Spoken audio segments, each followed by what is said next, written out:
Sports in the city. Sports, sports, sports in the city.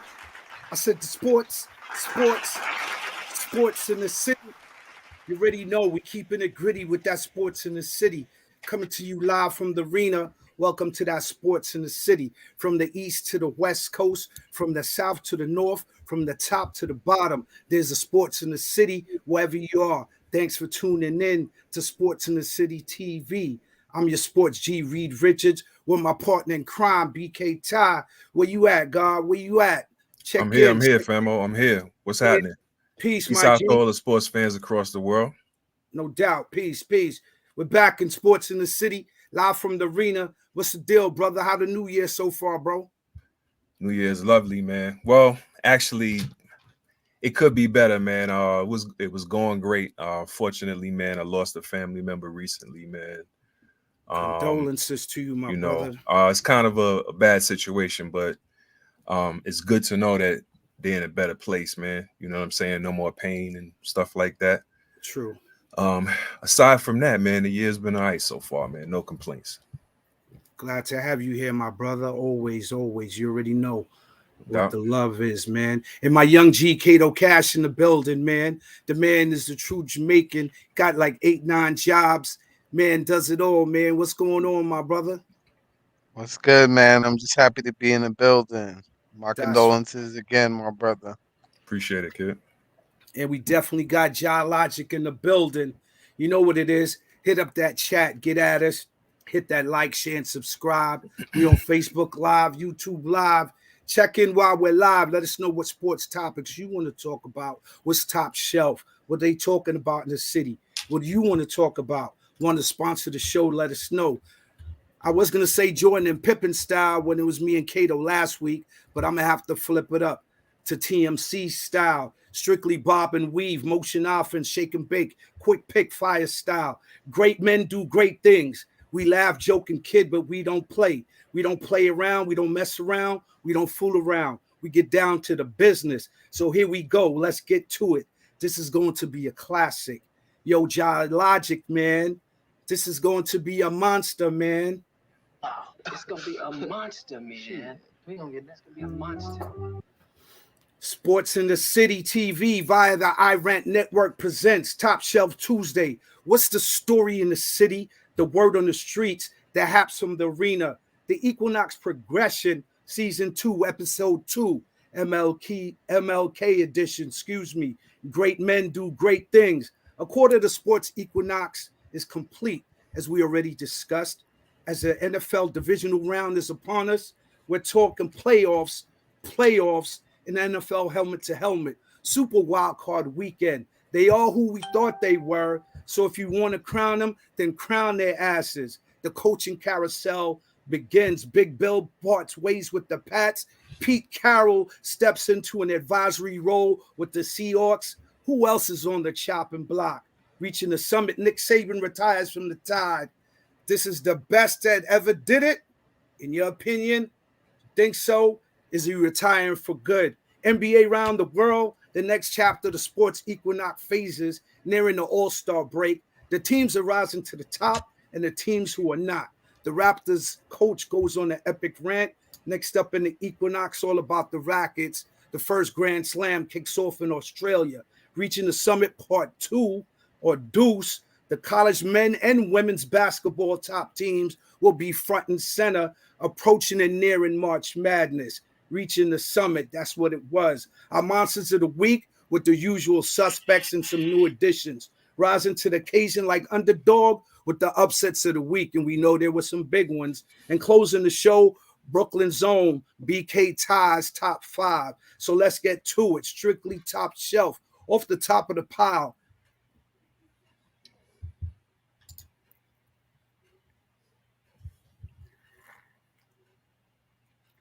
So on you, Logic. The laws of play should fear and fight through all who see or hear. The cry goes up so far and near for underdog.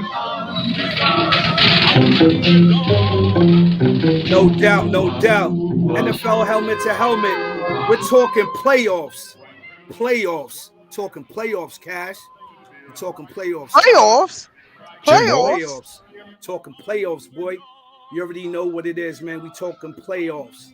They are who we thought they were. So if you want to crown them, then crown their asses.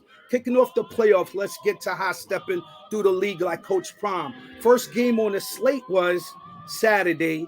The upstart Texans dominate and mollywop the Browns and their ferocious defense 45-14 as CJ Stroud closes off and continues one of the greatest rookie seasons ever since Dan Marino. You already know. Thoughts on that game, fellas? Let's go.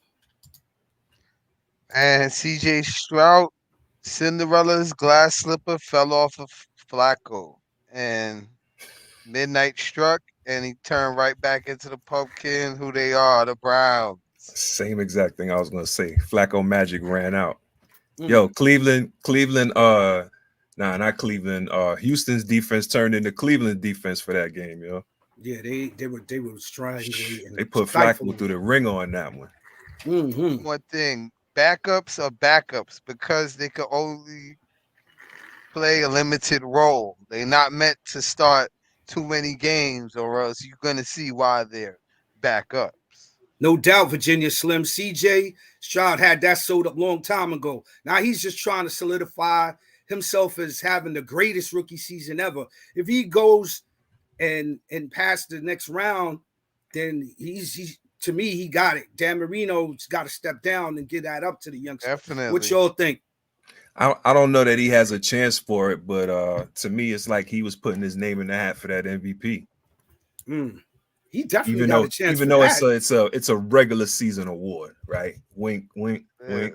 He got that already. I was given already, man. He got that. Given what I'll give it. He got that. Only question is, does he surpass Dan Marino? Because right now the word on the street is that they just about even. But from what I'm seeing, CJ Stroud is right there. It's right there. I think he has excellent poise. He receivers are great. He has a gun for an arm. He could throw them sharp, accurate passes. He could throw a long bomb. He can move out the pocket. The kid is phenomenal, man. The Panthers are shooting themselves in the foot. They did a cheddar bob on that one, pricking your boy Bryce Young. Did they? Yeah, man. Did they? Any closing thoughts on that? I think their receivers need to be shouted out a little. You more. just Nico did. Collins, Shout them out again, then. You and just the said rest you of the just shouted them receivers, out, man. You just shouted out the receivers. They deserve it. They deserve it. All right, so shout them out, then. Come on, make it official, man. Come on, man. Shout out to the Houston Texans wide receivers, man. We see you, baby. Nobody else is giving you props on the big networks, but you get your props here. You're going to show them they do love. No doubt, no doubt. Any closing thoughts on that game before we move along? No, sorry. Bye-bye, Flacco. Yeah, Flacco had a good run, though. But he's going to, if he wants to play, he's going to be on the team next year, though. Because he could do his magic. Yeah, he definitely could maybe go to the Jets or something, back up your man Aaron Rodgers. Moving along to the next game, we had the Chiefs putting it on the Dolphins in that cold brick weather in Kansas City, 26-7. Patrick Mahomes leads them over the win in near record low temperatures, thrown for 262, and definitely, just keeping the momentum of the game. It was a brutal game weather-wise. One touchdown for him. Any thoughts on that game, man? Well, Patrick Mahomes had a good game, and Miami didn't pack the warmers to play in that type of weather. As usual, they froze up. So I lost my pick of the week. But it is what it is, man. The Dolphins go home. They had a proud season, and it is what it is, man. They'll come back next year. The coach not getting fired, nor is he on the hot seat. You think that was a proud season for the Dolphins, Ty? All the time, man. That was especially since the talk during the offseason was should Tua hang it up because of the concussions, yo. It's a hell of a bounce back season for that man to have. Yeah, but you don't think they fell a little short of the end game? I don't want to say one trick pony, but because we let a lot of teams off the hook. They hung their hat on a high powered offense. And if you got conditions to slow that down, then you got to find other ways. So to step it up a notch and make it to the divisional and possibly the championship round next season. not play their first game against City. I could say this: all season long, they never did well against playoff teams or teams with good records. Yeah. And it Mhm. showed when you get to the playoffs, you don't have those. You don't have the Denver Broncos or the Arizona Cardinals on your schedule coming up, and it really showed itself. Specifically, teams with good defenses. Correct. Any closing thoughts on that matchup? Chiefs move on to the divisional round. First home game, first playoff game for Mahomes on the road. And he Coming comes up. away victorious. As Coming doubt, up. some people doubting him. You know, they were saying they had a chance to lose that game. And I was like, nah, it's the playoffs. The Chiefs don't really lose in the playoffs. Andy Reid had like 5 times of trying to go out of the NFC Championship and lost. Since then, he has not been that coach to take an L in the playoffs. He's hard to beat after Belichick when he was in his prime. But moving along, we're gonna say the best for last. So we're gonna move along to the next game on the slate. Was the Lions pipping the Rams 24-3 as the crowd at the Lions Stadium was giving boos to the Stafford family, including the wife and kids, man. They were brutal as the Lions pipped the Rams 24-23. Any thoughts on that game? Matthew Stafford balled out, though. 367 yards, 2 touchdowns. You know? That was the best game of the night. It lived up to all it was meant to be as far as all the billings. It definitely came down to a good one at the end. You had a true quarterback battle between Goff and Stafford. Wide receivers was putting up numbers. But in the end, man, Detroit pulled it out. That home field advantage, I think, was what pulled it over for them. We said last week this was going to be the most competitive game so far. I mean, well, the most competitive game of the first series, and it definitely didn't disappoint. I mean, it don't get no more competitive than that. You know, a decent amount of scoring in a close game at that. And then to your point, man, both quarterbacks played decent. Just you know, Goff just turned into somebody else at the end of the game or whatever. So I mean, Stafford just turned it up a notch. So yeah, he's always been a great playoff quarterback. He just was never on a good team when he was with the Lions, and they booed the man. At least they could have clapped it up for him. He played like 10 seasons there. He gave up 10 seasons of his career. If he was on other teams, he would have won chips, man. If he wasn't on the lowly Lions.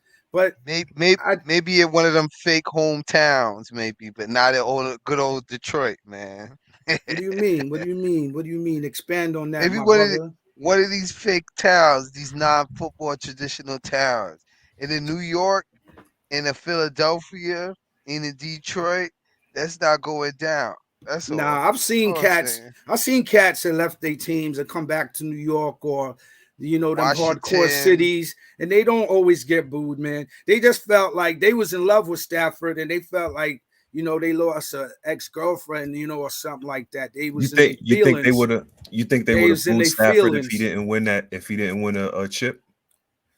Possibly not, because now that made it even worse. That's why they was born, and your girl leaves you. Your girl leaves you, and then she goes to the big man on campus. Well,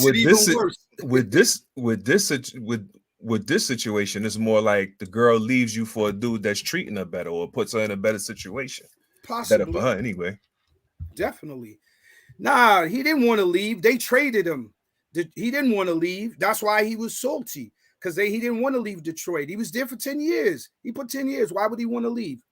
He wanted to win there, but Virginia look like Slim, it's working out for both of them. Virginia Slim makes a reappearance, because when the commies was taking them L's, we was looking for you, Virginia Slim, and we had to send that APB out on you. You know what I mean?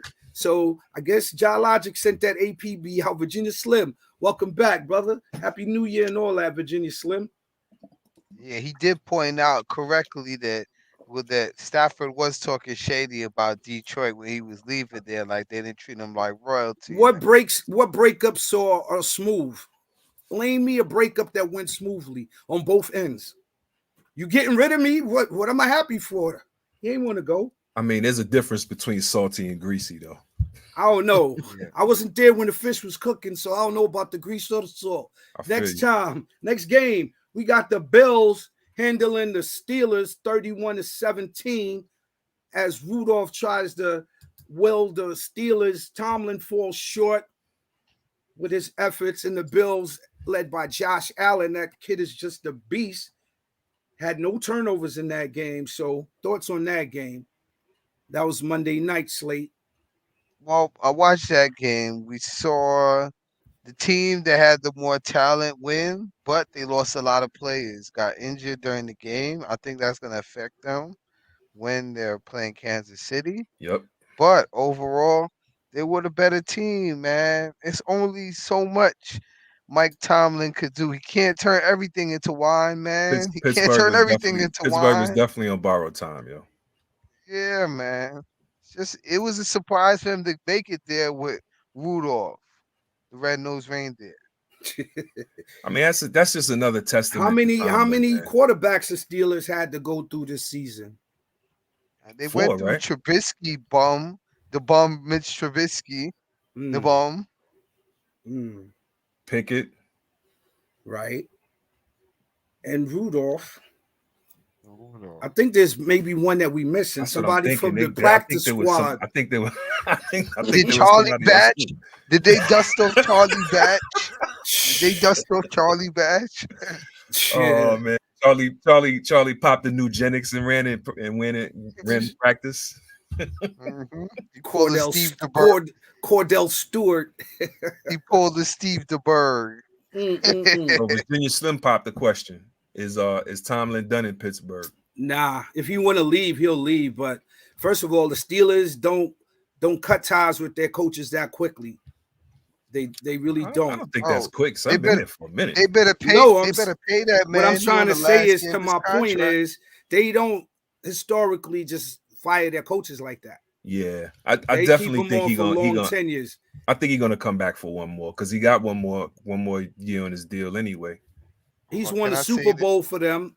Once you win the Super Bowl for a Pittsburgh, Philadelphia, them hardcore teams as you was speaking about, they love you. It's when you leave, so he ain't leaving. Where's he going? Where's he going? Somebody would snatch him up. Trust. Oh no, I'm not saying that, but I don't think he's leaving. They asked him a question. I agree. What's going on with him next season, and he just walked off the stage. Tomlin is not having that. He's a stand-up dude too. He's very loyal, and the Roonies gave him a shot. At the time, he was the youngest head coach in the league, black head coach too, and that's why they have the Rooney rule. They ain't getting rid of Tomlin. I just want to say this in patois. They owe him a proper thing, man. They owe him a proper thing. He can't be playing on no 1 year dead man walking contract, bro. They gotta reward him or something, bro. He can't be on a lame duck contract. I think that's the media hype because I haven't heard anyone from Pittsburgh. He only got 1 year left, though. I understand that. Ty said that. Who, like, for credible source? Besides like an angry fan, we ain't talking about. No, but that's what I'm talking about. But I mean, fans, he's not done. He's not done in Pittsburgh. I'm pretty sure the one or two fan comments that I read they ain't the only 3 fans that feel the way they feel. I'm not saying that, but I'm just saying that the media perpetuates that. If Tomlin was leaving, he would just be straight up. I don't think he's the type of dude. He hasn't showed that throughout his career to bite his tongue. And he's not gonna leave because he ain't a quitter. I'm thinking also too, he has reserved. He's earned the right to just, keep whatever he's gonna do to the close to the cuff. He's not no rookie. He's been in the league for years. And to take a lot of them teams, and then a lot of them teams are that he's getting to the playoffs are not teams that really can compete with the Chiefs and the Bills. He just coaches them up where they even can compete. Like, they win a game for like the first half, but too much. They don't have a quarterback. Since Big Ben, he has not had a quarterback in Pittsburgh to really take that team to where it could go. He can't compete against a Mahomes. Well, who? Mason Rudolph? You can't compete against a Josh Allen. Well, who? You can't. Not even your boy Joe Burrows. He can compete with the Bengals when Joe Burrows is quarterbacking them. He can't compete with the Ravens and Lamar Jackson. Any team in the AFC that has a above average quarterback they can't compete with. They could compete with maybe like a Justin Herbert or one of them cats, or they could beat the Jets, you know what I mean? But nah, I don't think he's going nowhere. So final word on that. He's going, he's staying. I think he's staying. All right, I Kato. think they need to pay that man, or Is he going to take staying? it Is in he the staying or sunset. going? If they That's the don't extend question. him, he's He he's got gonna one go more into year in the his deal, and they're sunset. not All gonna right. fire him after getting to the playoffs. All right, he's Exactly. staying or going, Kato. Make up your mind over there. They gotta extend him. If they don't Is extend he him, he's staying not or going staying. is the question, not an extension. Retirement. All right, moving along. The brother Got my can't money, answer a yo. question over here, man. Got my money, man. All right, we heard you, man. Go rob a bank. Go ahead, Yes. man. Next game was an upset of the week. One of them, at least. The Buccaneers behind your man Baker. You start the Baker, you get a muffin. The Eagles got nothing. So here we go. 32-9. Talk about it. First, you got to shake him. Then you got to bake him. Baker. The Eagles played with no effort. They look like they didn't want to be there. They look like they yelled Cancun at the closing of it. And after Hopkins got hurt, the offense was non-existent. Ty? Deplorable, man. I'm speechless. Let's put it like that. It's one thing to get beat, man. They got their asses handed to them, yo.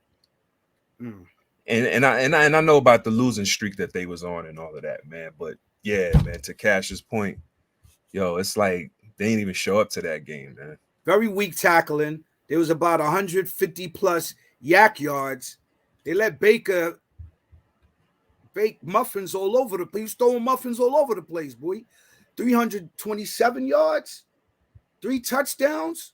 He was shredding that defense. He was shredding that defense like you spoke about. Your weaknesses in the regular season are going to be duplicated by playoff teams. They already got the blueprint on how to beat you, what you like to do, what you don't like to do, and force you into things you don't like to do. So teams that can adapt, like, I don't know, that's another coach that may be on a hot seat for real. Sirianni? The Eagles, yes, sir. The Eagles are notorious for getting rid of their coaches. They got rid of Doug Peterson after winning the Super Bowl. So I can't go that far yet, but you know what I'm saying? The offensive coordinator is definitely going to be looked at. Maybe the offensive coordinator, definitely defensive coordinator. Your man Mike Patricia, he has to go. What has he done outside of assist Belichick? Let's be honest, guys. What has he done? You could ask that of any coach from the Belichick tree, man. No, but I'm talking about your man went to school for engineering. He was supposed to be an engineer. Yeah, I don't know. He's been hanging out with Yeah, Josh definitely Dobbs. AJ. What happened to AJ Brown? He was injured. That's crazy. Mm-hmm.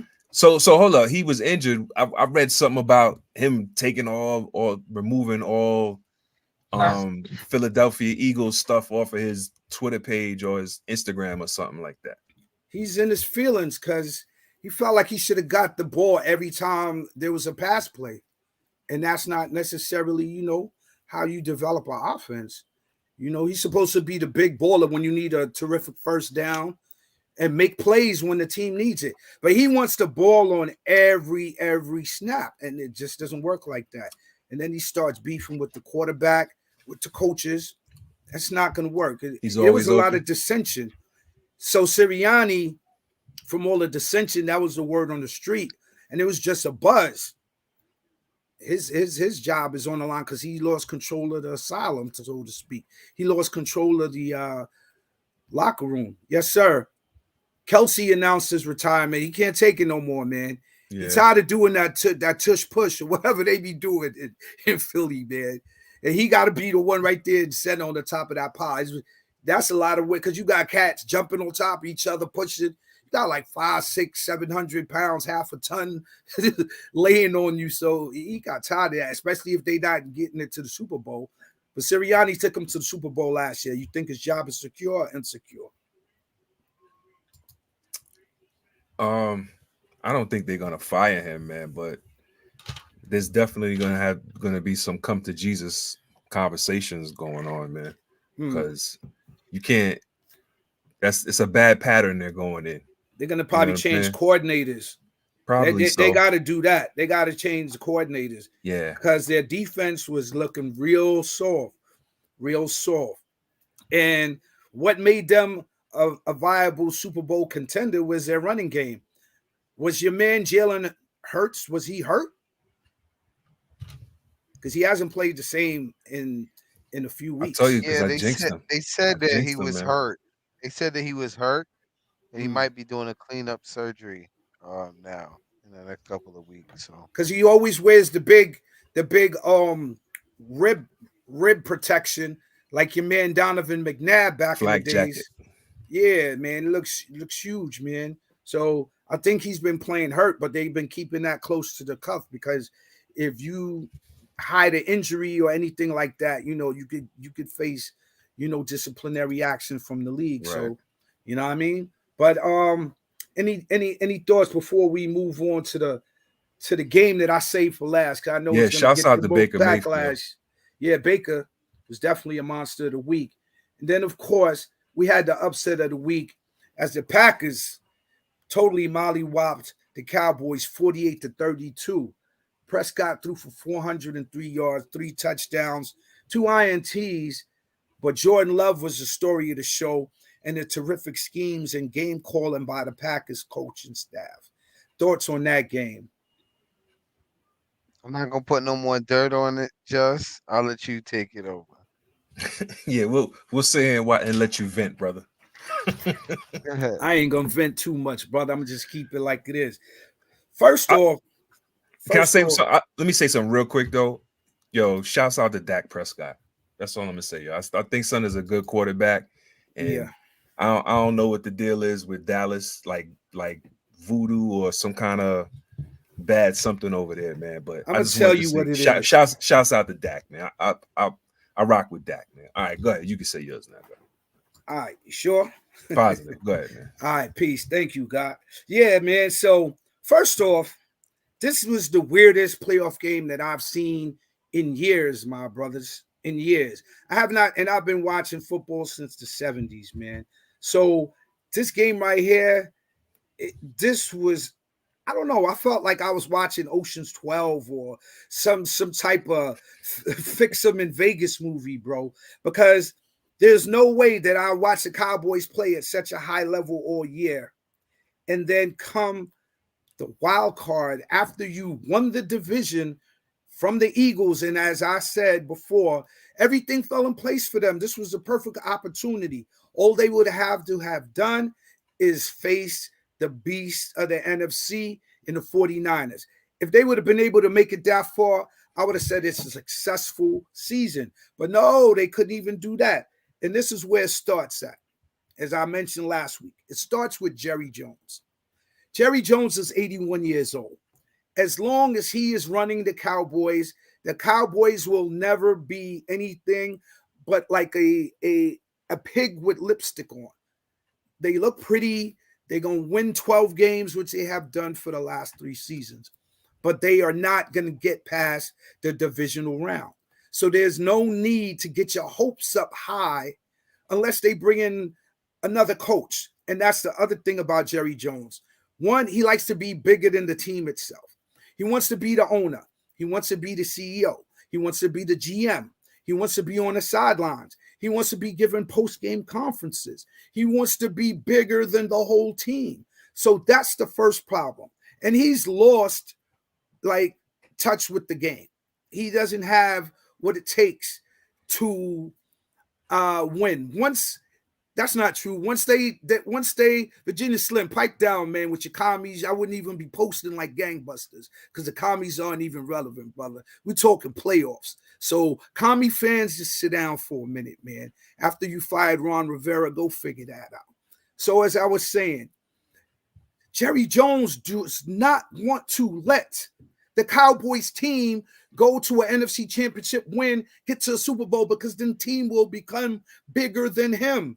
He likes it that the Cowboys is still able to be the richest or one of the richest. Correct me if I'm wrong. It's the New York Yankees, the Dallas Cowboys, and Manchester United, are the three richest sports franchises in the world. So as long as he is making his money and they are respectable, they're not a bottom tier team, Jerry Jones will take that because he's going to be above the team. Like when he fired Jimmy Johnson. Jimmy Johnson won back-to-back Super Bowls. And because he was getting more burn and credit because he's coaching the team, you're the owner. Just collect the money, the fame that you get from being the owner of the Cowboys. But I'm the coach, and Jimmy Johnson couldn't take that. So he moved on to the Dolphins. Ever since then, the Cowboys have been trashed or a pig with lipstick on. They had your man Jason Garrett as the coach for 10 years. Jason Garrett obviously was not cut out to be an NFL head coach, but Jerry Jones kept him there. Why? Because Garrett would never win a chip and go above Jerry Jones. Now that's where it starts and ends with the ownership. McCarthy, he's in a time warp. He cannot develop any up-to-date schemes that will win, and he does not adapt during the game. He doesn't make adjustments.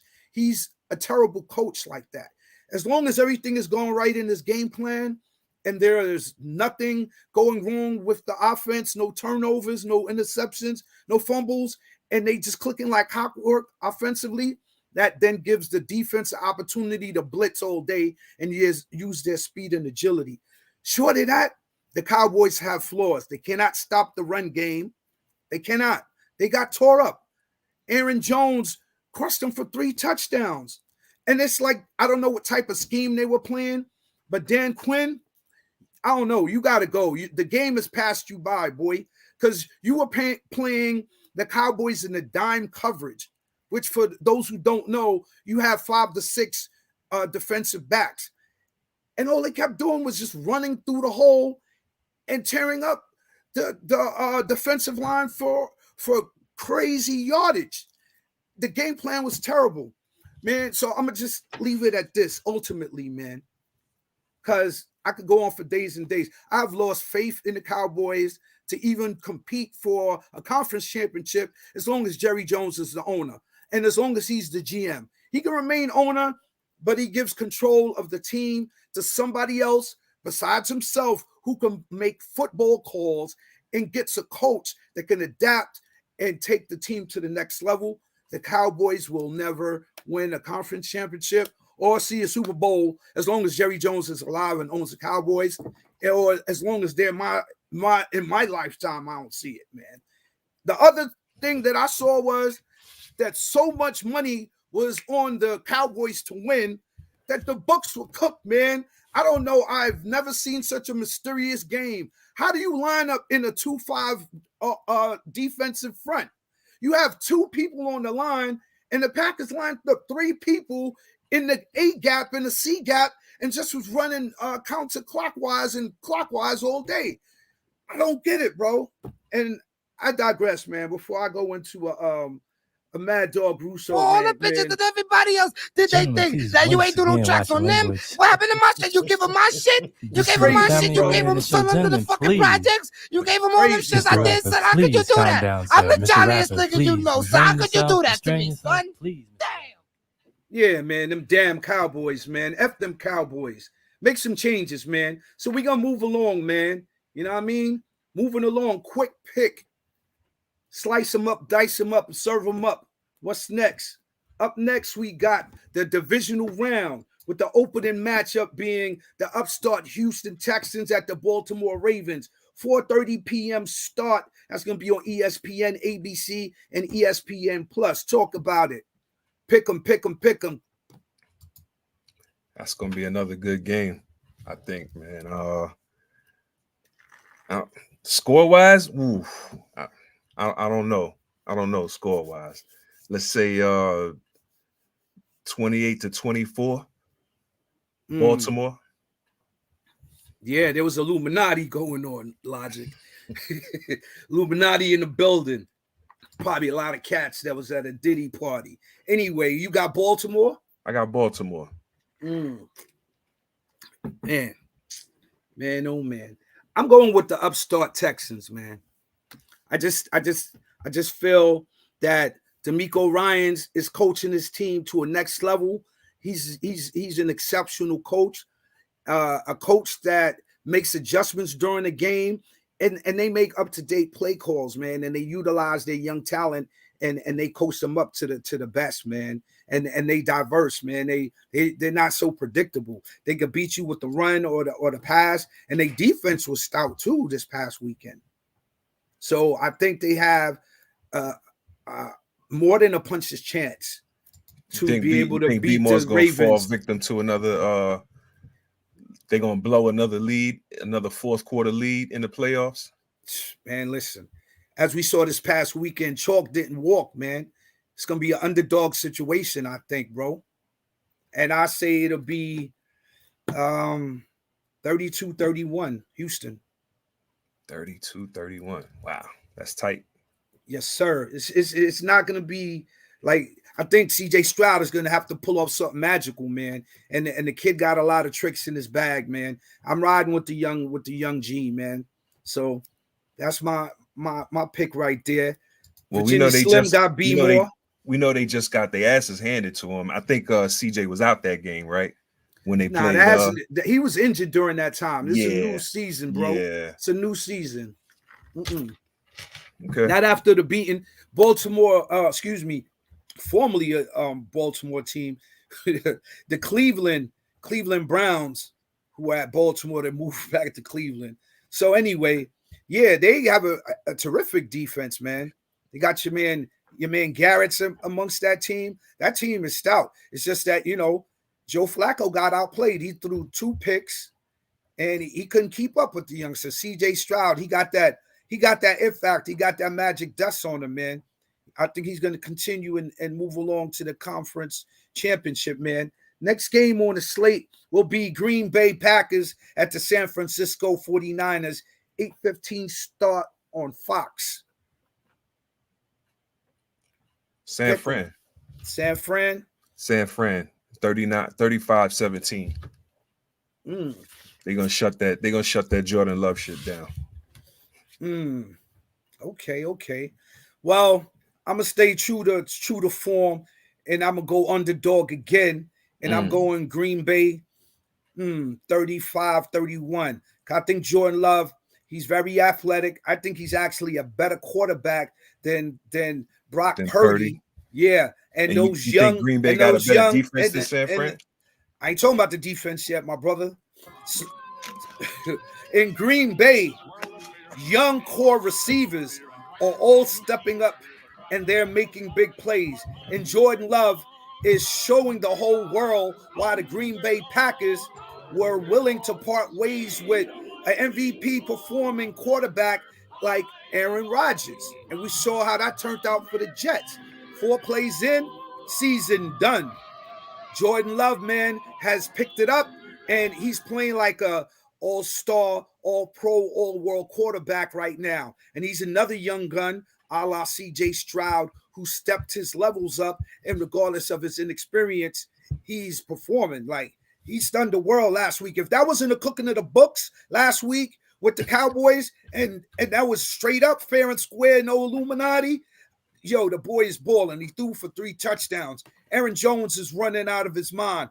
And if Matt LaFleur continues to coach and come up with schemes on that level, they have an opportunity to beat the 49ers. And if the Packers defense, who are playing a lot better lately, they can knock out Brock Purdy or get to him, keep him under pressure where he can't get any timing to his passes, they stand a chance because Jordan Love is more agile. He could also bust a run too. He's more agile in the pocket. So if the pressure comes from the linebackers of the 49ers, I think he'll have the ability to escape harm's way and make precise passes as long as his young core of receivers run their proper routes. Cash, it's on you, brother. Well, I think that Jordan Love played a great game, but Cinderella's glass slipper might be falling off at this game. So you got the 49ers? I got the 49ers. Unless they hurt Debo Samuels. They lose every game where Debo gets hurt. So if they could hurt Debo Samuels, I don't want to wish it onto him because that's not a good thing. But That's part of the if game, though. Say I that don't want to is wish the it, but I'm gonna suggest it. You wished it all no, I'm last just week. saying, like You wished this, all your upset this, last week. Don't hold back now, brother. this year, when Debo sat out, they lost Mm, those games. Coincidentally, true. that's all I'm saying. That's all you got on that, and you standing by that. Standing by that. 49ers, Give me a score. 35-21. Okay. Moving along to the Sunday slate of games, we have the Baker-led Tampa Bay Buccaneers. Todd Boyles is getting his due once again as he's coaching up the Tampa Bay Buccaneers, who are facing the Detroit Lions. That's the 3 p.m. start on NBC. Thoughts on the game? Give me a score. Pick them. You got the Lions. It's gonna be in Detroit, if I'm not mistaken. So I Yeah. got the Lions at home. This is gonna be the second home win in over 30 years. So I More got the tears. Lions again. Since More tears. 1991. Yeah, pour out a little liquor. More So What were you Baker's- doing in and 90? Pontiac What or were you whatever it two is. So doing in Baker's- 91? So 13 Baker's- years ago, yo, that's crazy. So what Baker's not gonna be able to bake no more muffins versus Another the Lions. Cinderella. That pumpkin gonna burst, bro. It's gonna burst. Midnight All gonna right. strike. He gonna be done. Who you got, Ty? Detroit 23-13. Okay. Got you. Keys to the game. Because you know Dan Campbell might get real excited and blow the game towards the end, man. They're gonna be biting kneecaps. Pause. Yeah. Anyway, any last thoughts on that game before we move along? I got the Lions winning the game 28-10. 28-10. 28-10. I got the Buccaneers 27-24. Gotta keep it underdogs for the week. That's my theme. You just going underdogs just moving along. Just for the heck of it, huh? Nah, not just for the heck of it. Okay. Because Tampa Bay is playing well. It's a playoffs, brother. Every team has a chance to win. If it's any given Sunday during the regular season, playoffs, and all the teams right now, their coaches are coming up with excellent schemes. The team is playing hard.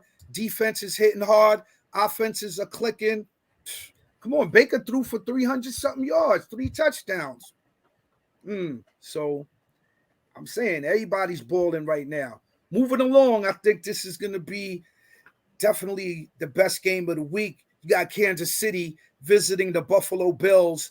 6:30 p.m. start will be on CBS. Pick them. Well, I got Kansas City in this one.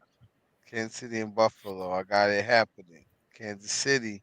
Everybody wants to see Kansas City on the East Coast. So, Kansas City. You been to Kansas City, brother? You're talking like you've been to KC.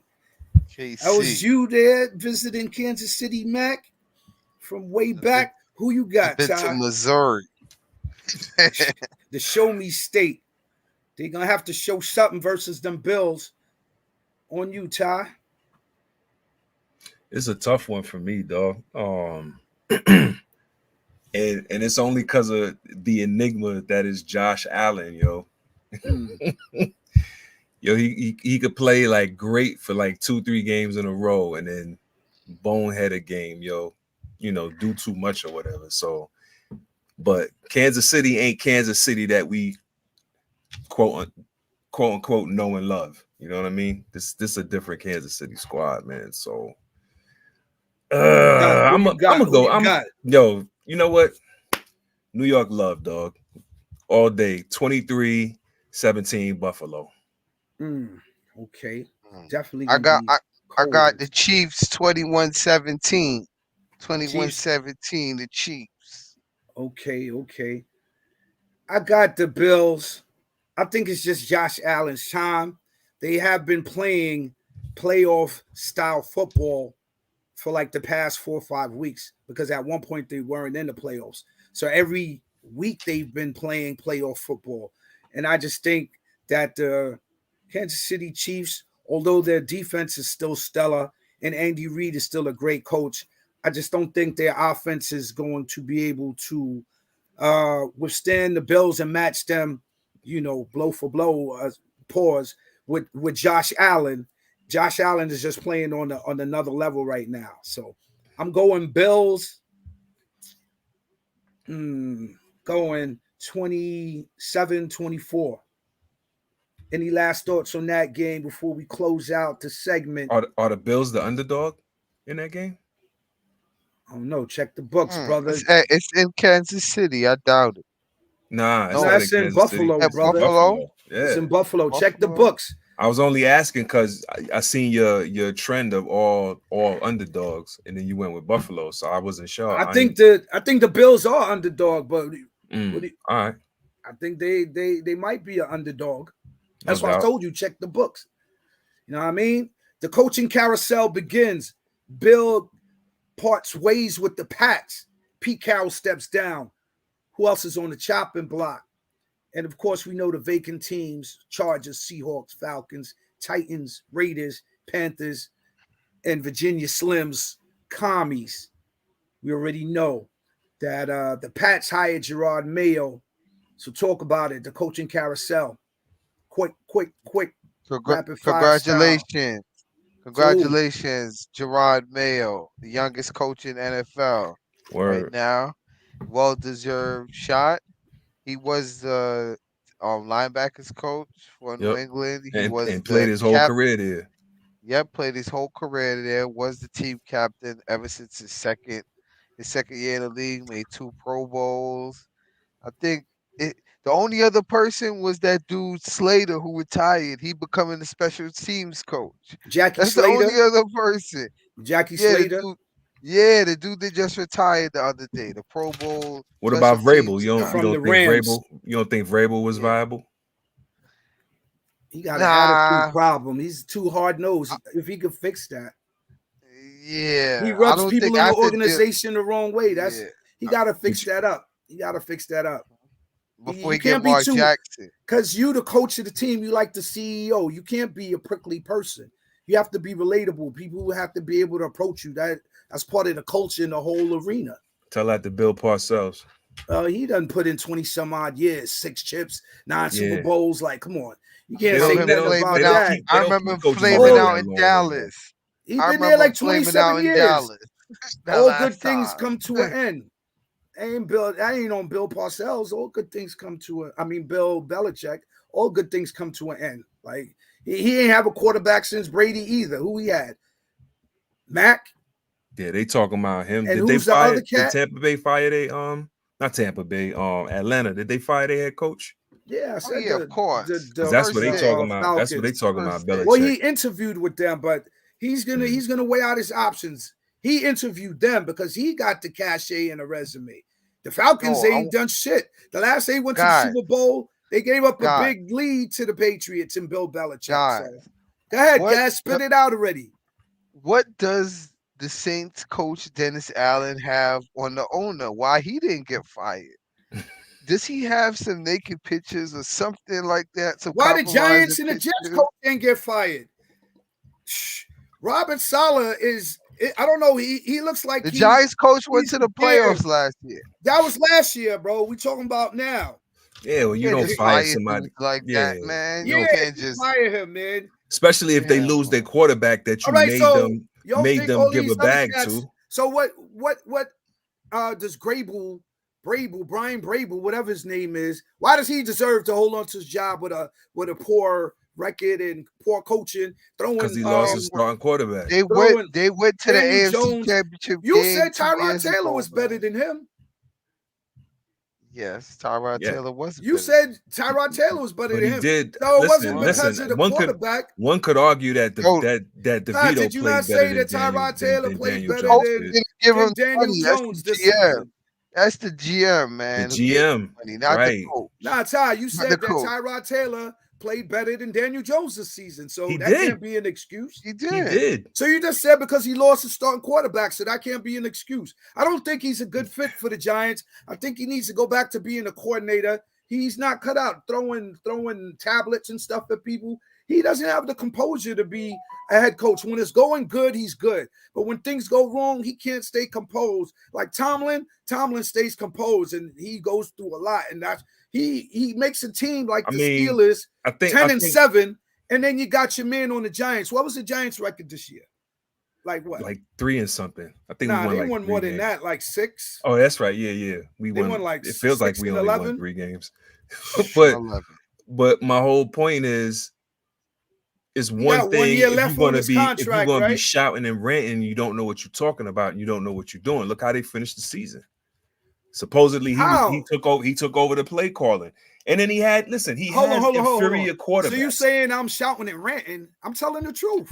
No, I'm not talking about you. I'm Oh, talking I'm about saying- you said Dabble can't be a head coach No, if he's not going to be composed. abrasive and shouting and all of that No, stuff. we're talking about your head coach for the Giants now. Dable. Right. Both of them had that same problem. Yeah, that's who I'm talking Like you about. want to work for somebody who throws tablets at you? Listen, Like you David playing the liar and you King Saul throwing like shit I at said, you? it's one thing if you getting out of pocket and you don't know what you're talking about, or you know what I'm So saying. what about the problem with him and Wink? Well, didn't Wink have that same problem in Baltimore? Nah. I'm pretty sure he did. Wink, Didn't they love Wink in Baltimore. Didn't Harbaugh fire him? Well, Harbaugh Yeah, must be the biggest man in the room, though. Hold on. It's a big ego. Harbaugh fired him because McDonald was going to get promoted or he was going to leave. McDonald came over from Michigan from his brother. That's our current defensive coordinator, who is probably going to be a head coach now. Well, yeah, that was nepotism. You know what I mean? Wink is a reputable defensive coordinator, man. Nah, but we don't need the blitzing like that. We don't need the blitzing, the all-out blitzing like that. We got a good the Giants? Slide. No, I'm talking about Baltimore. No, we ain't talking about Baltimore. We talking still topic, brother. We talking about the Giants, and why should the head coach of the Giants keep his job? Since we was just talking about coaches who got fired, how did he escape? Because like Ron Rivera has more. You want to know why he escaped? I'm gonna tell you why he escaped. Then the Redskin, then Grable. Hold on. He escaped. Ron Rivera got fired. Ron Rivera only went to the playoffs once, and so did your he man held the Grable. team together when the owner had them looking crazy. So did out Grable. He went one time, which was last year. Dable. Oh, Dable.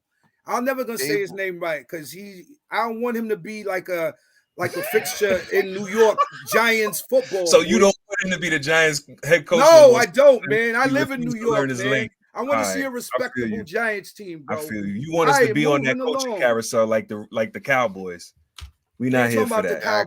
We not here for that, man. We not here for that. We need to go. We need to go back to the days in the 80s and 70s, man, where they kept coaches for a while and gave them a season or 2 years at least. You know what I'm saying? Feelings, man. What did he do? Were you satisfied with this season for the Giants? Be honest. No, I wasn't satisfied. We definitely underachieved, but you don't fire a dude that went to the playoffs for one season of underachievement. Wasn't it you that reported that the word on the street was to fire Tomlin? Wasn't it from fans? Fans, because he's been there for how long? So you think they're not talking about Brable? I don't know who Brable is, but the Giants coach, still has fan support. He's trash. All right, he still has fan support. All right, let's move on. All right, only you're the only one I heard saying that. But all right, we're gonna see how long it lasts and how successful. I like him. I like him too, man. Let him rock like I said, for a minute, man. He made the playoffs. Reed must not talk to many Giants fans if you think that Giants fans want Dable fired. You said one firing Kaufman, but y'all the first one to talk about somebody else getting fired. Right. But want to keep a trash. Or he won 2 Super Bowls. Who, Brable?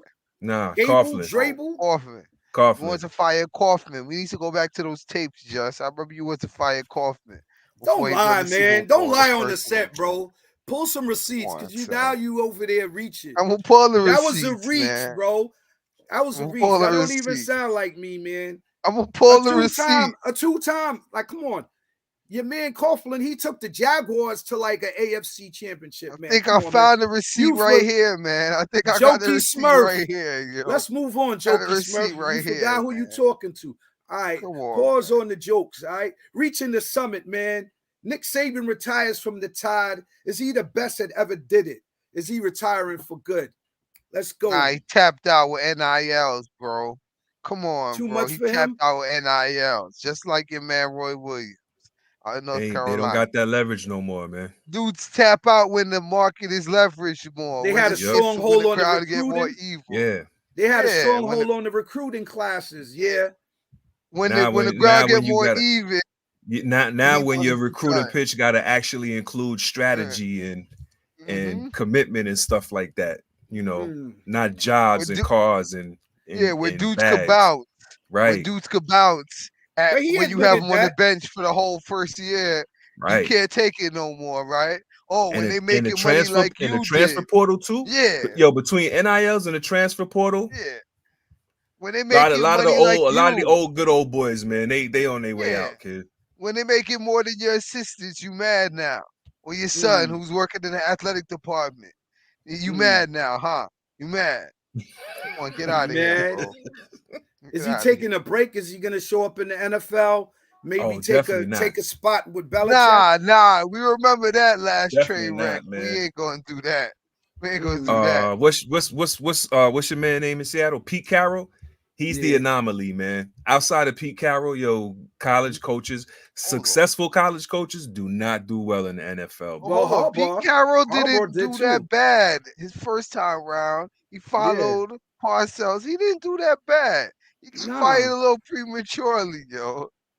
He didn't do that bad. Nah, I'm saying he's the anomaly. He's the exception to the rule. Outside of Pete Carroll, college coaches, college football coaches. Look at that kid, Rule. Jimmy Johnson. Look at the dude that Carolina hired and kept him for 1 year. Jimmy Johnson is another one. Jimmy Johnson won both NCAA. Barry Switzer, Division I. Barry Switzer. Switzer inherited. Well, Switzer inherited that Cowboys. He did it. Capo inherited. Yeah, a lot of people had the groceries and they don't make a good dinner, man. So they still fumble the bag. They still f up the meal, man. Sometimes you can have full groceries and mess up the dinner, man. True that, man. It's just being a coach under Jerry Jones. Jimmy Johnson is another. John Harbaugh just did it. You know, he didn't win a Super Bowl, but 3 NFC championships, and he went to Super Bowl. He lost to his brother. Steve Walsh used to coach at BYU, didn't he? Also, Denny Green used to coach college too. You had a couple of college coaches. But Steve Walsh crossed over from college. But how successful was Steve Walsh, though? He wasn't that bad of a coach because he left it to where the guy took over after him and started that dynasty. So it couldn't be that bad. All right, Saban retires. Y'all said how old is he? He's cutting it. 71. Yeah, I think I salute him a little, but you know what I'm saying? I think he's too old to 7 national championships. 8 CFP appearances in 10 years, 11 SEC championships, 15 straight seasons, number one ranked team, 292. Can I say one thing? Let me finish giving him his flowers, brother. Finish giving him his flowers. 292 winning record. You're trying to cut. Let's get the man his due. What you interrupting that for? 292 wins, 71 losses, 1 tie. 6 all-time in FBS career wins, 201 and 29 in 17 seasons at Alabama, 0 losing seasons in 28 years as a head coach, man. Any highlight moments at Alabama before we get a Florida cast so he could destroy his whole resume with his I'm not. No. One thing. I'm going to give him a shout out because he has over 60 players, the most players from one university in the NFL right now, 60. The next closest is 48 from Georgia. So I gave him props for that, which a lot of brothers and their families got rich. I give him props for that. But let's not forget, He never scheduled Oregon during the season or nothing, bro. He always played Bethune-Cookman and Division II teams during the regular He's bigger. season. Isn't the SEC one of the hardest divisions, one of the conferences, the hardest to win, especially if you have to play Georgia? LSU played Oregon. LSU plays Come USC one year. LSU plays different teams because they don't care. That's all I'm saying. So you Georgia talking does about the same thing schedules too. now? Schedules. He could have Schedules scheduled mean a better lot, games, man. Schedules mean a lot. Schedules mean a lot. All right. It's You have dipping and dodging. so out of all his career, you gonna say he cherry picked for all his career. That's your thoughts on it. I'm sorry, it was a little Floyd Mayweather. But where's the evidence I'm to that sorry. though? It was a That's little a bit. strong accusation. Like you I making it just seem showed, like I he just playing. said it. I just said it. You named Who schedules Elizabeth- Bethune-Cookman every year, yo? Really, that's on his. Every else year they- he who got a else they play? Bethune-Cookman, or he play East Carolina. All right, so You that always play can't be something said. like those. So that can't be said about any team. Louisiana Shreveport, Louisiana Shreveport, Louisiana Monroe. Who's your team? You sound like an FSU fan or something, man. Come Florida on, Gators fan. See, I Nah, hear I'm a some hate Hurricane. over there. I'm a Hurricanes fan. We schedule Oh, real man. teams, bro. We play Florida every year. We play Florida State every year. Come on, man. The Hurricanes We haven't play been Notre- relevant since when, man? Steve Walsh. We haven't won them. We haven't won them. Steve That's Walsh what it and is. them, boy. Come on, man. We haven't won them, man. We haven't So you're won in a saying while. 7 national championships, he's Fugazi. I'm saying he ducked and What do you dodged think about certain that, teams. Ty? Valid or invalid, man? You give him a thumbs up on that analysis? I definitely give him a thumbs up on that. Really? Oh man, you're in cahoots, man. Because there's no evidence to that, man. I don't see that. Can we take off the knee pads for Nick Unless Saban, you please? pause, brother, pause. I'm gonna have to mute your mic in a minute. You keep talking like that, boy. We don't go that route, Cub Scout. Come on, man. Yeah, thank you. Take off the knee pads. Whoa, cowboy. Come on, man. This ain't Come on. Brokeback Mountain, my brother. What's going on? Nah, Just- respect to Saban though. Salute to that man. Cash, you have no class, man. You just tried to destroy a Hall of Fame. I ain't coaching destroyed legend, them. man. I just had to Come point on, out. man. I just had to point out the mustard stain on the inside of his cufflink. Come on, bro.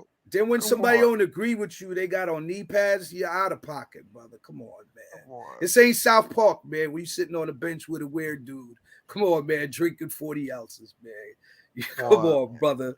Anyway, man, your coach from the Huskies is now the coach of Alabama. So thoughts on that? He left So the give me Huskies the like bag. that. Give me the bag. Give me the bag. Where the bag at, baby? Where the bag at? That's what college football been about. Thank you, my brother. He just came off, and then the Arizona coach took his job. Keep the cycles going. Colorado, you better watch out before Deion go to Arizona.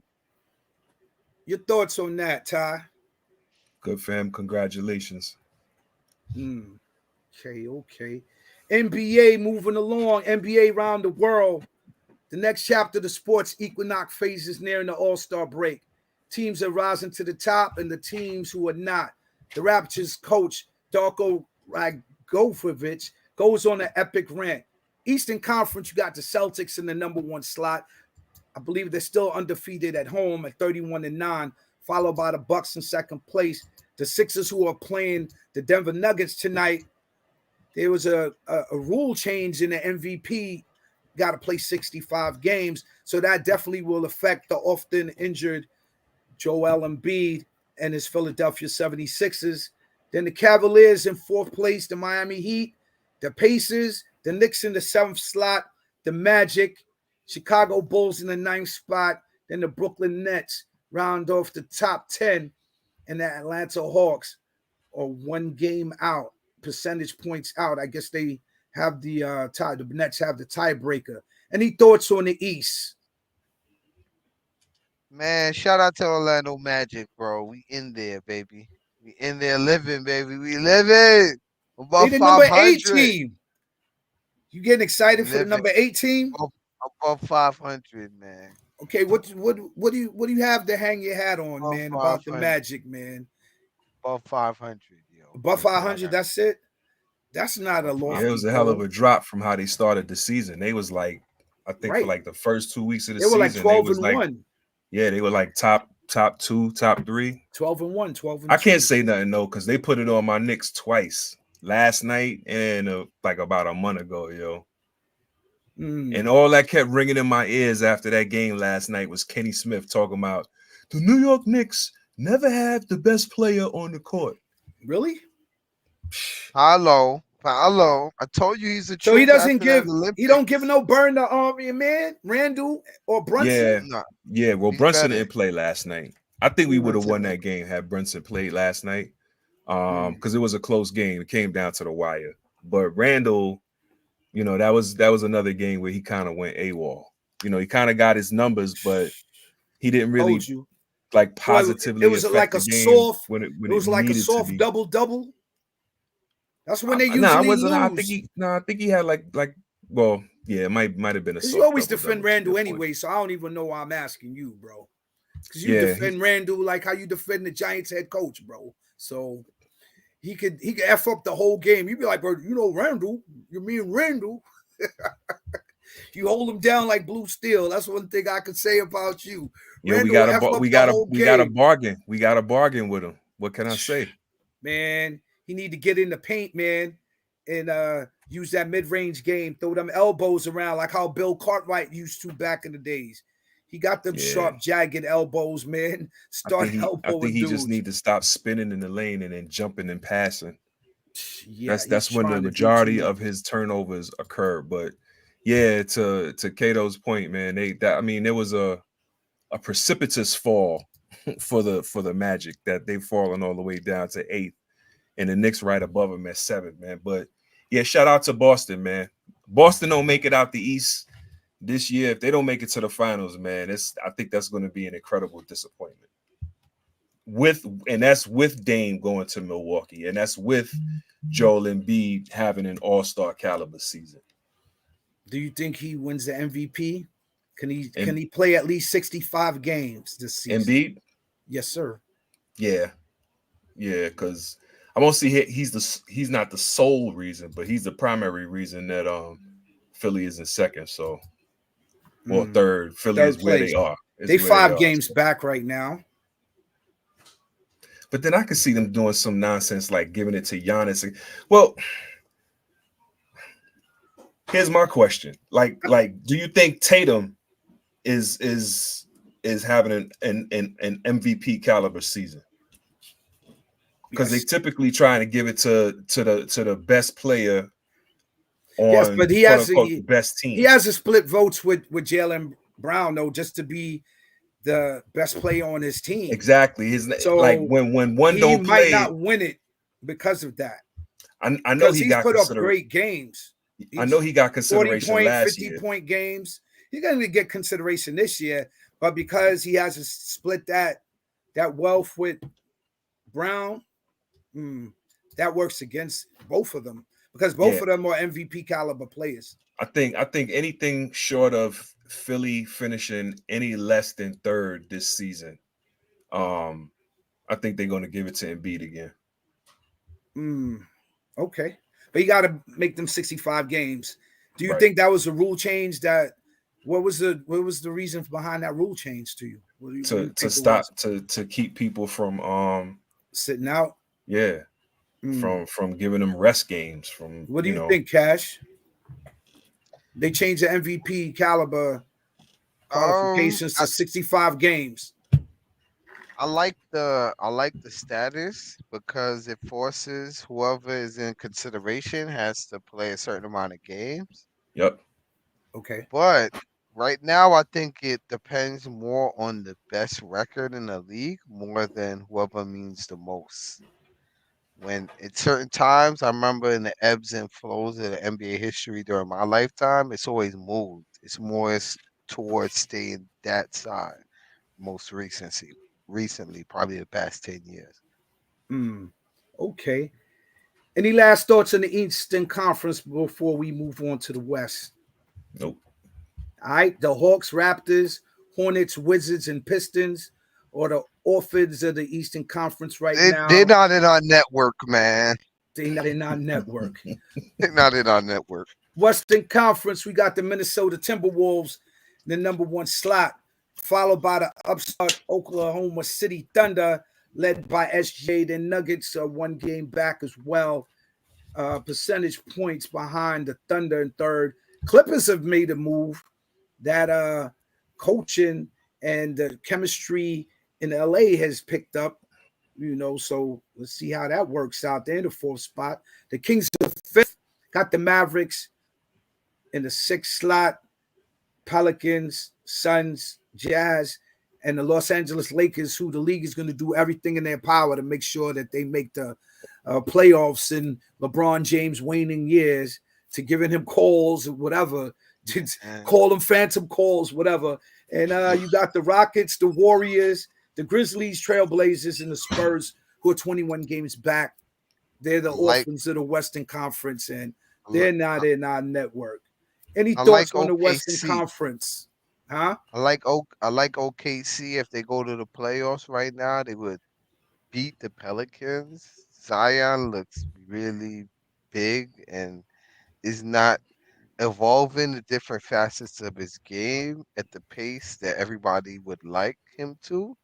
And I think that the Clippers, it'll be good to see how they go into if the playoffs were now, they would play the Minnesota Timberwolves in the 2nd round. So that'll be definitely a good matchup. But since the Clippers always get hurt, I don't want to push my money towards them because everything rides on players that haven't made it through a full season in over 4 years, who are Paul George, Harden, and Kawhi Leonard.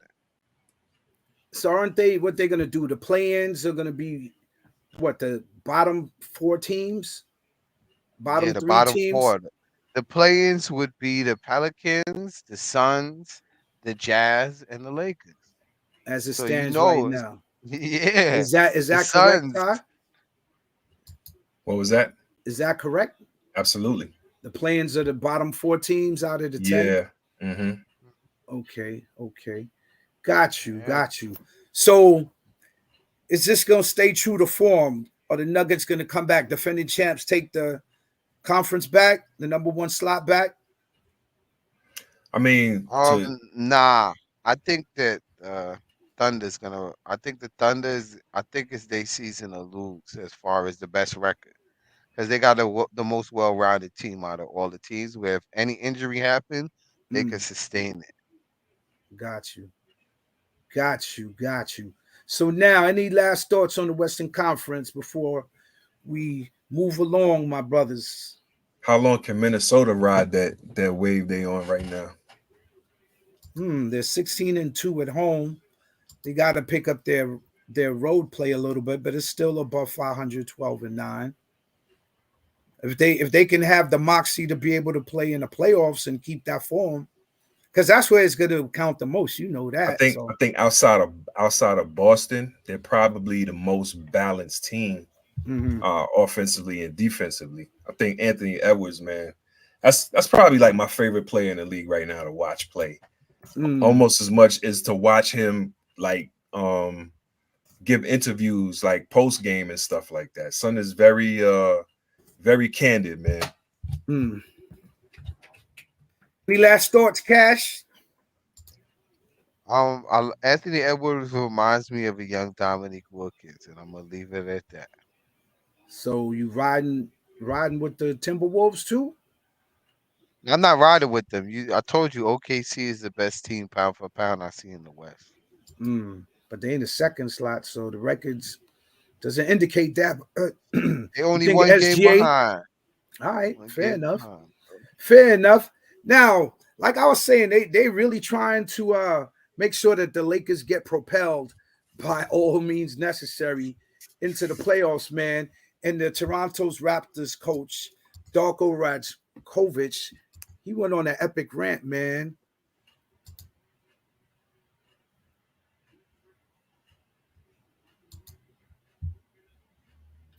Three free throws in that 4th quarter. What did you? Thank you, Doug.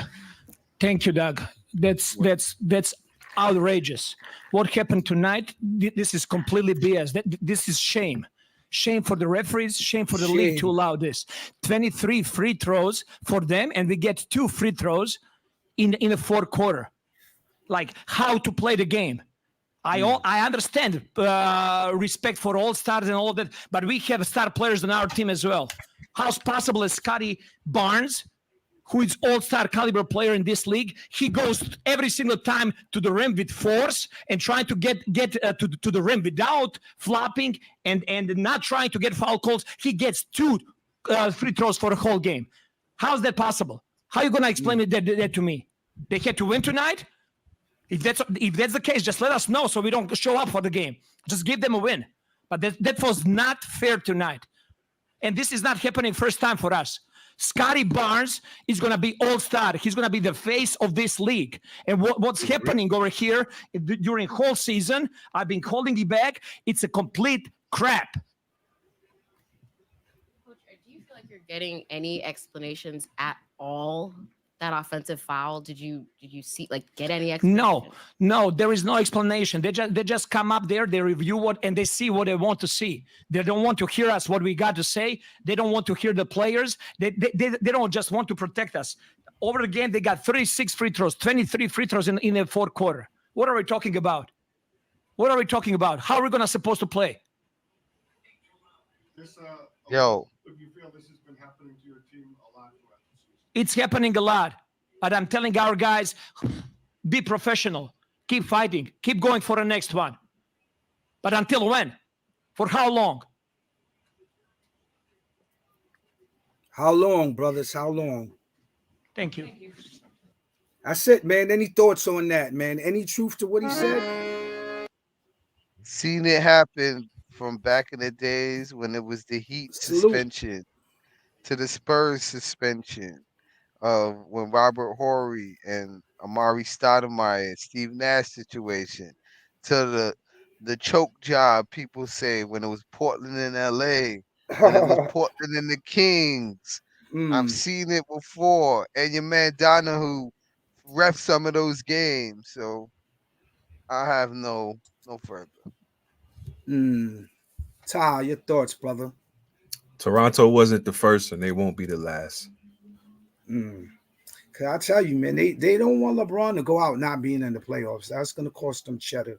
They want him to be able to go out on this last hurrah, man. So what do you think is the problem in LA that they need to fix so they don't have to get home cooking from the refs all the time?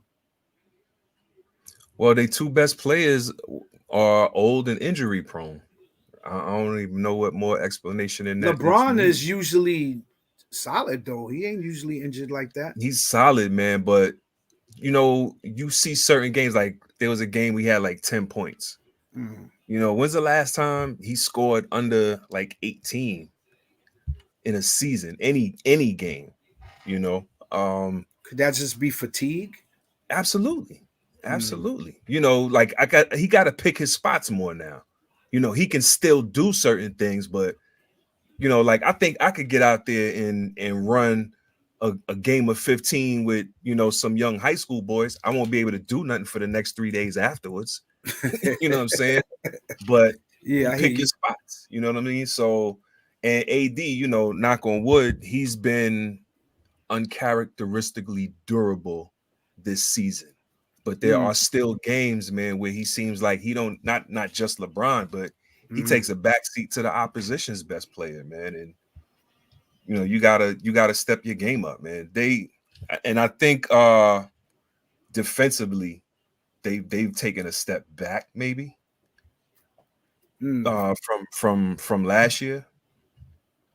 What do you think about the complementary pieces around AD and LeBron and the coaching from Darvin? Well, that's one of the things I was saying, like Hachimura,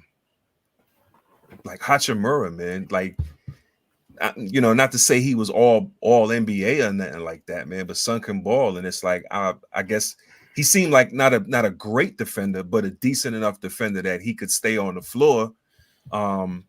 You know what I'm saying? Even if his man is scoring, because he's at least giving an effort. But I think the controversy all season with LA has been Darvin Ham's substitution patterns. There's been frustration expressed they, reports have said that their players frustrated with it. There have been fan accounts. Analysts have talked about it being confusing or whatever, but supposedly he has the organization's support, to do what he got to do.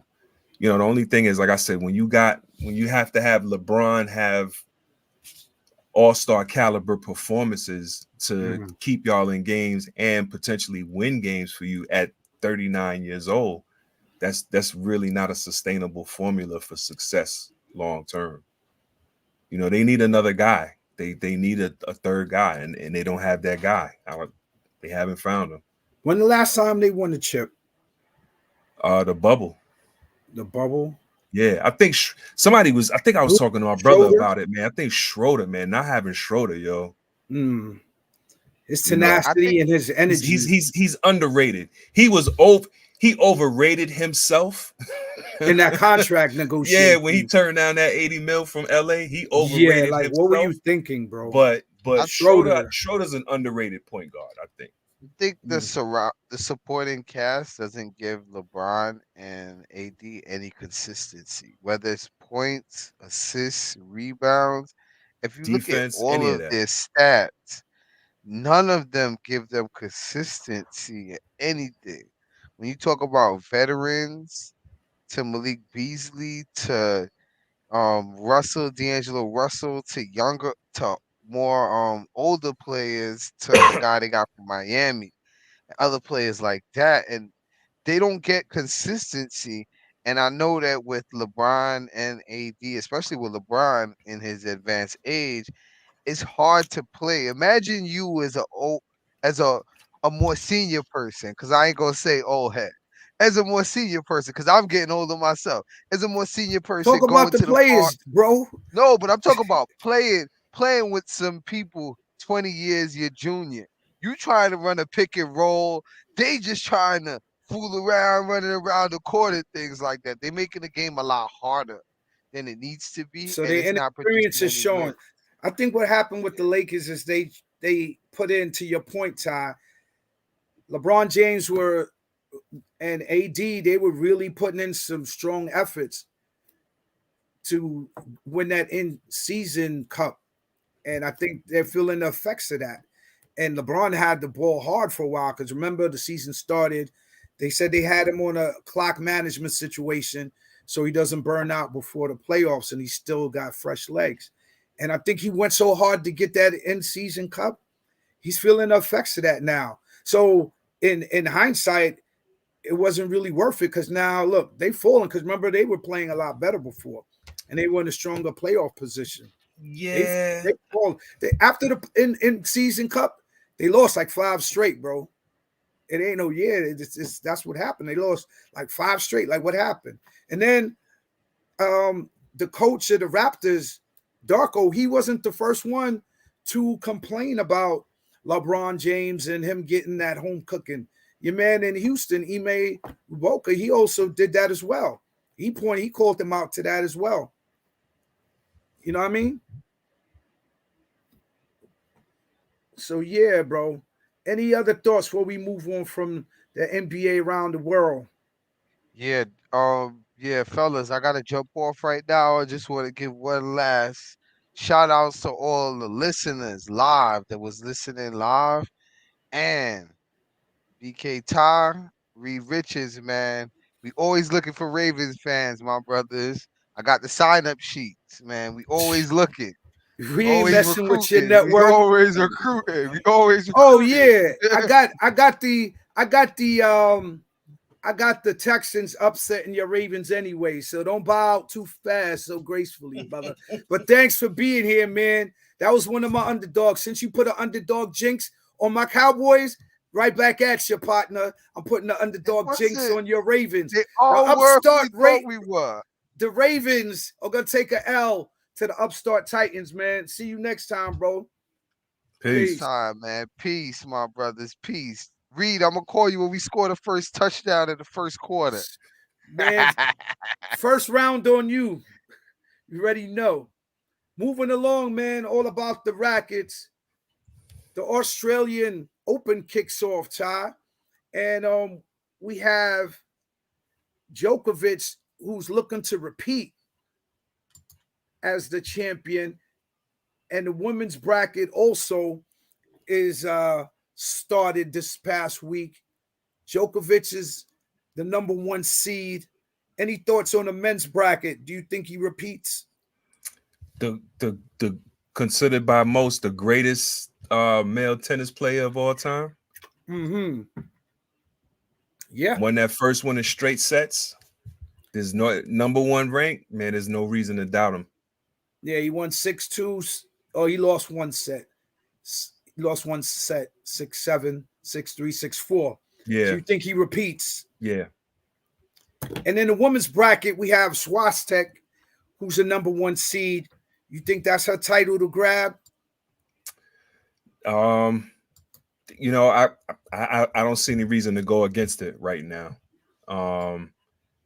Glad Golf got to the next round. Matter of fact, Golf is getting ready to play I think in another 30 minutes or so. Oh, she's playing tonight? Okay. Yeah, she's playing tonight. Osaka got knocked out. Yeah. It's a lot of emotions going on with her and her comeback. I hope she, you know. Yeah, she just got to get back in game shape, because ain't this like her first tournament since the baby? As far as like Grand Slam tournament. Yeah. She's been playing in you know, warm-ups. Gotcha. Getting herself tuned up.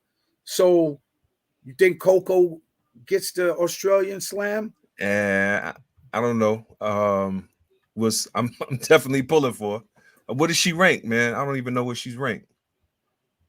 Yeah, well, she's not number 1 right now. Swiatek is number 1. Stevens She's is the favorite.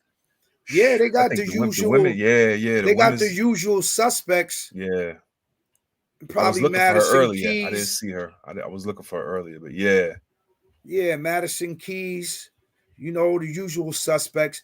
They're gonna have a lot of representation from the U.S. So we definitely gonna see how that plays out. Moving along, we go into the men's college basketball rankings. We have UConn at number 1, Purdue at 2, Kansas at 3, North Carolina at 4, Houston is in the 5 slot, Tennessee, Duke in the 7th spot, Kentucky in the 8, Baylor in the 9, Memphis is in the 10th slot. That rounds out the top 10. Any thoughts on the top 10, or is the college basketball still percolating? Still percolating. It's still fresh in my mind, but it's good to see UConn. Wait a minute. Is UConn still Big East? Yeah. Okay, cool. So I was about to say that it's good to see UConn up there at the number 1 spot. Shout out to the Big East. Let's go. Got you. Definitely, man. So what about the women's bracket? What do you think about that?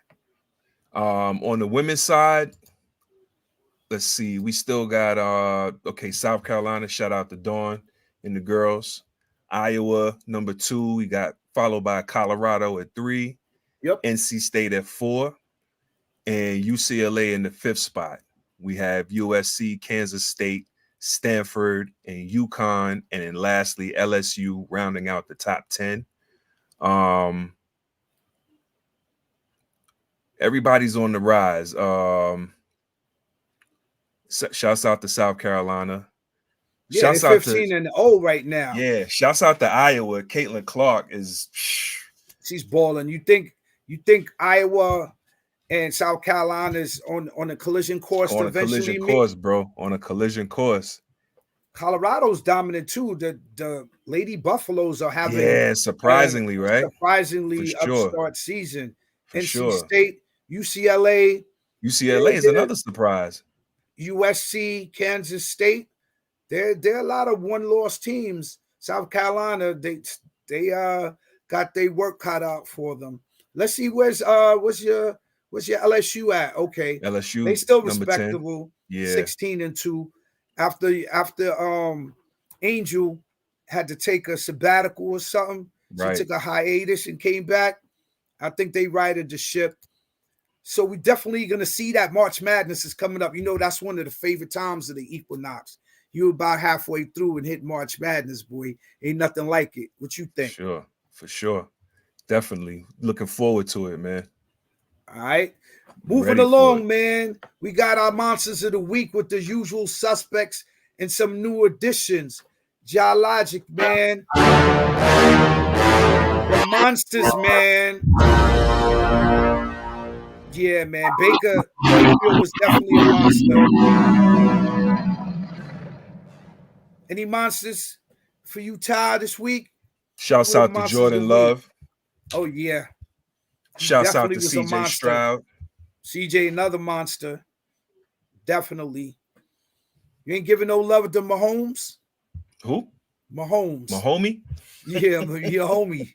Your homie. Nah, you know what? I got to give him a shout out, man, for being arguably the best quarterback in the league, man, and getting back into the playoffs, man, and still making noise in the playoffs.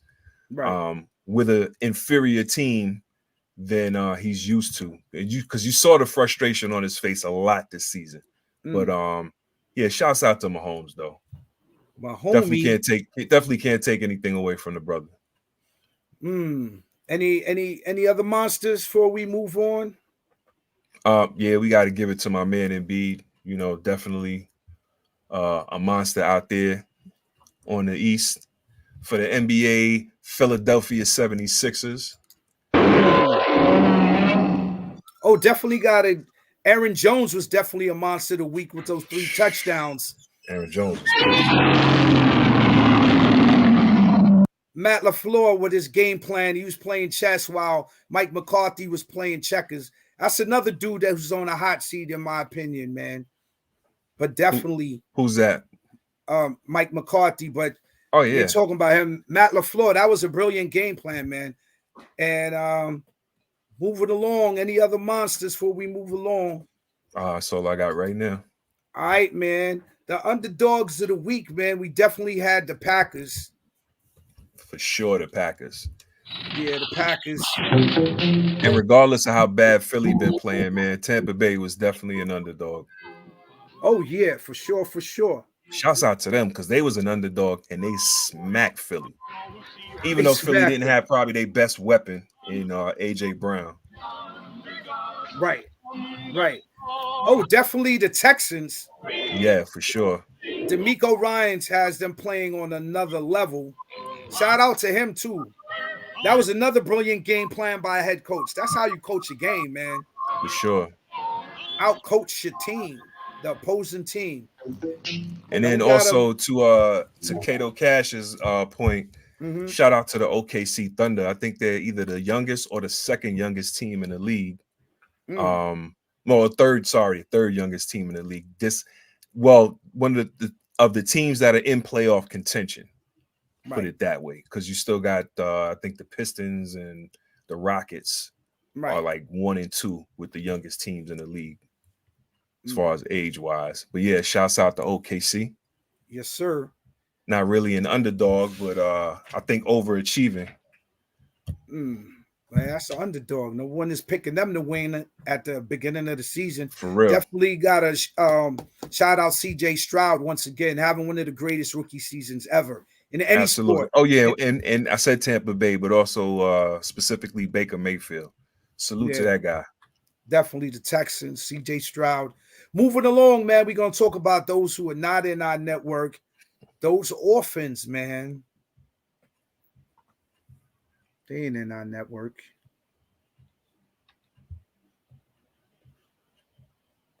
They're not in our network. They rumble anyway. They rumble anyway. The Orphans. They're not on the network. Who's not in your network right now, Ty? Who's not in my network right now, man? Monty Williams, coach of the Detroit Pistons. Even though y'all finally got another win over another cat that's not in my network, the Washington Wizards, for giving up that W to the Pistons. Oh, wow. Yeah, right. Oh, man. I don't know what y'all thinking, man. But That's they definitely not in my network. And also, I want to give a shout out, or not even a shout out, but I want to say what's up to Coach Steve Kerr. Yo, you've been doing a lot of crybaby stuff this season, Coach. You got to get the coaching. Your team would be a lot better if you would coach and stop crying and complaining. Every other week you hear him talking about, oh, this is bad for the league, and you know, this is not good, except when his players do it. You know, it's flopping is bad for the league, and it looks terrible unless it's one of his players flopping on one of those things. So isn't that how it always goes, though? So it always goes like that, man. It always goes. But like I said, man, for somebody who's so critical of other people because you're so used to winning, now when you ain't winning and you ain't getting that preferential treatment, you can't handle it. Well, starting to get exposed, Steve Kerr, out of my network, baby. Yeah. And LeBron James is definitely not in Ime Udoka's network. Definitely not. LeBron James is doing a lot of whining and crying during the game, man.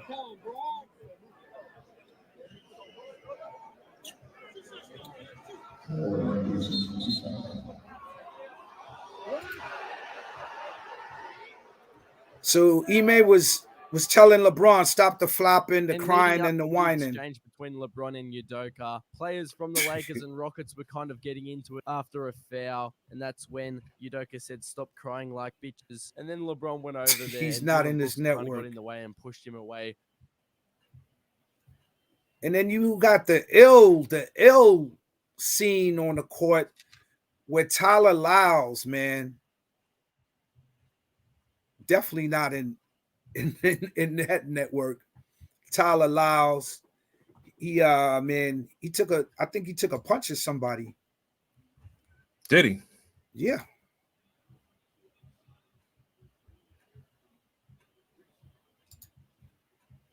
Yeah, I think that was during the in-season tournament. Valanciunas. Tyler took a swing at him. Oh, Jonas Valanciunas. Yeah. That was foul. You mean Trey? Oh, Trey Lyles. Yeah, I got you. Trey, yeah. Okay, I remember that. Yeah, man. I'm surprised Valanciunas, he showed a lot of restraint there. Well, there goes the first initiated contact. But that was a sucker move, man. Any thoughts on that? What you would have did in that situation, Ty? Somebody would have swung at you from the back. Yo, you gotta retaliate, man. I don't know if I would have punched somebody, but I would have turned around and pushed them. I don't know, man. If somebody did a Michael Jordan and mush him, if somebody,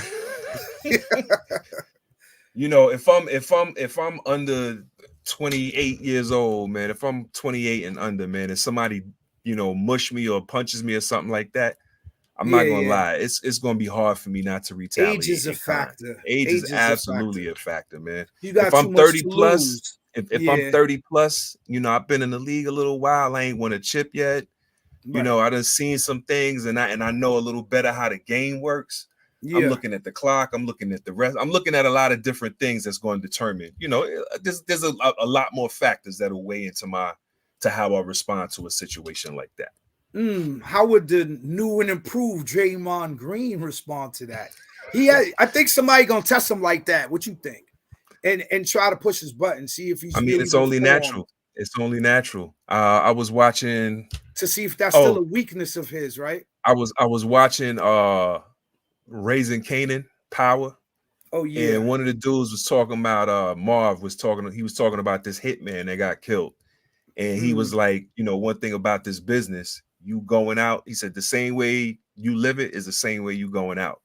So same thing for Draymond. Draymond made a living being an antagonist, trying to get guys started, picking, you know, going at dudes. So he better be prepared one way out, right? Exactly. He better be prepared for dishonor. Because it's definitely coming. I think for the most part, man, most teams will play straight up and won't be with a lot of the BS, man. But there's going to be a couple of situations, man, where teams is going to test them in that regard. Well, he's going to have to definitely have all his mental faculties in order and bring all of his restraint and patience, man. I think he has to become more of a mature player and become like a more of a statesman type player instead of trying to be on that young rah-rah stuff that he was on, man, all these years. And the league enabled him. 16 games. Do you think that was enough time as a punishment? I do. Okay. I do, because for the most part, it's been pretty much forgotten about. Yeah, and they have not played well since his absence. And it's going to take some time for him to get back in rhythm, and them, because he played last night and they still lost. So and they didn't look that good. No. So, and they're out of playoff contention right now. Right, way out. Something that we have not spoken about the Warriors in a long time, that they're not in the network. They're out of the playoffs right now. Right. They're not in the They're network. in the lottery right now. Yeah. So who else is not in your network before we move along? That's it. Oh, Mel Tucker. Mel Tucker. We haven't heard about him, man. He's still in the orphanage. Remember dude who had the allegations and he had to step down as a Michigan State head coach? Yeah. Yeah, man. So no update on him, or whether or not. We got to get an update on that cat, because it's been kind of quiet. You know what I mean? That Illuminati hand, man, started flashing. You know what I'm saying? Start flashing across. You don't even hear about it in the news no more, boy. So that's that. Rounds out the orphans. Moving along, BK's own BK Ty. Ty's top 5. Let's get to it. For sure. So tonight's top 5 might be a little controversial, but controversy is good. Controversy is good for the soul. Helps to inspire conversation. So in that regard, the conversation that we're going to have tonight is the top 5 all-time NFL running backs. All right. Coming in at number 5, we have LT, not that LT, Mr. Taylor. We have the other LT, LaDainian Tomlinson, running back for the Chargers from 2011 to 2009, and then played for the Jets for another 2 seasons, I believe. LT ranks 7th in all-time rushing yards and is one of only 5 running backs with over 100 receptions in a single season. His best season came in 2006 when he was named the NFL MVP, during which he set the NFL's single season record for rushing touchdowns with 28 and total touchdowns with 31. He has a career rushing total of 13,684 yards and 18,454 yards from scrimmage, which is 6th all-time in the NFL. Coming in at number 4, we have the great Emmitt Smith from the Dallas Cowboys from 1990 to 2004. From 1990 to 2004, he played most of his career with Dallas. He finished with Arizona. Emmitt Smith's 21,579 total yards from scrimmage puts him behind only Hall of Famer Jerry Rice for puts him right behind Jerry Rice for yards from scrimmage. His 164 rushing touchdown also remains the all-time NFL record, as he helped the Dallas Cowboys to 3 Super Bowls in 93, 94, and 96. He tops the all-time rushing yards table with 18,355 yards, and he ironically ended his career with the same number of yards that he gained in his rookie season, which is 937 yards. So there's some sports trivia for you. Gotcha. Coming in at number 3, we have the great Walter Payton, who played his entire career with the NFL Chicago Bears from 1975 to 87. Sweetness is 2nd all-time on the list of rushing yards for a total of 16,726 yards that he amassed in 12 seasons. He led the NFL, his 16,000 yards led the NFL for almost 20 years. Well, for about 20 years. He was a 9-time Pro Bowler, and he also added 4,500 receiving yards to put him 3rd all-time on the NFL's yards from scrimmage. Coming in at number 2, we have honestly, he made this list. So one of the greatest running backs of all time, Jim Brown. arguably known as probably the most talented running back of all time. He averaged 5.2 yards per carry during 9 seasons, where he was named to the Pro Bowl in every season. 5.2 yards per carry. That's the most by any running back ever. He's the only player in NFL history to average over 100 yards per game. And he did that in 118 games played. Brown played in an era where defenses were geared to specifically stop the running game. It was brutal. And that didn't stop him because he led the league in NFL. He led the NFL in rushing 8 of those 9 seasons. So salute to number 2, Jim Brown. And coming in at number 1 is arguably the greatest NFL player to never win a Super Bowl, Barry Sanders, who played his entire NFL career with the Detroit Lions from 1989 to 1998. Barry, in 1997, he won the NFL MVP after totaling 2,053 yards on the ground and another 305 as a receiver. As a matter of fact, that is one of only 8 2,000-yard seasons in all of NFL history. There have only been 8 2,000-yard seasons, and Barry Sanders got his in 1997. Right, I know Eric Dickerson. Yeah, there were a couple of guys, but like I said, there were only Corey 8 of them. Dillon. Right. Mm-hmm. O.J. Simpson was the first. Yep. So yeah, you got a couple. Didn't AP have one? Yeah, Antonio Peterson, correct? Yeah, Adrian Peterson. Yeah, Adrian Peterson, correct. AP. Mm-hmm. Yeah, so Barry has a career of 15,269 yards rushing and another 2,921 yards receiving for a total of 109 career touchdowns. He has a career average of 5 yards per rush, which is second only to number 2 on this list, Jim Brown. So real quick to recap, the top 5 running backs in NFL history, according to BK Tie. Number 5, we have LaDainian Tomlinson. At number 4, we have Emmitt Smith. At number 3, we have Walter Payton, Sweetness. Number 2, we have the great Jim Brown, rest in peace. And coming in at number 1, we have, again, probably the most elusive player to ever play the game, Mr. Barry Sanders, who played for the Detroit Lions.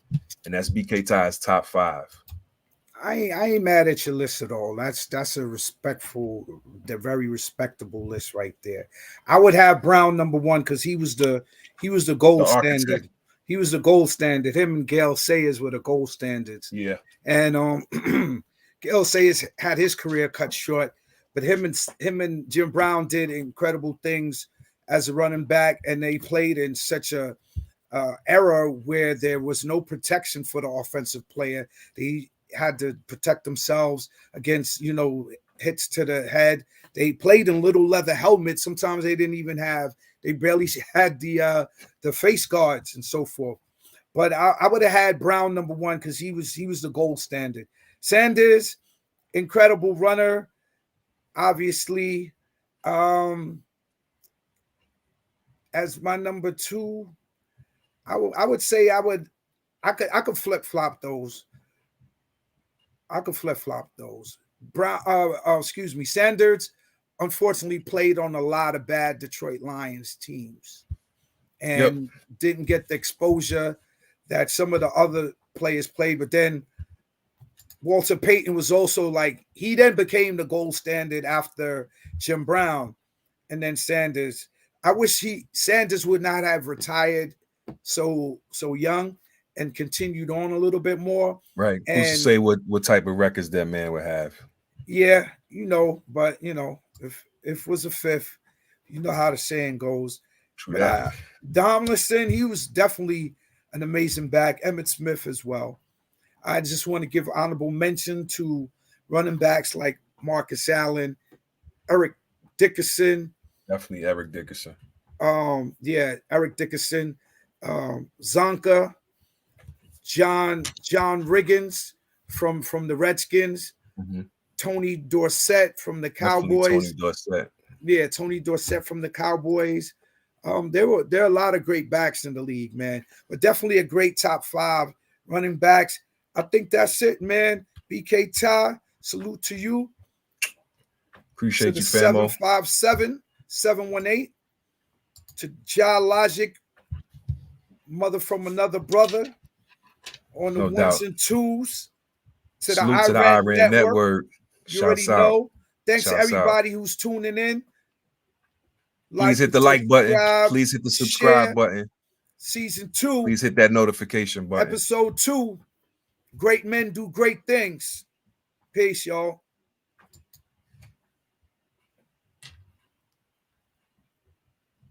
To me, you understand? So let me get mine first.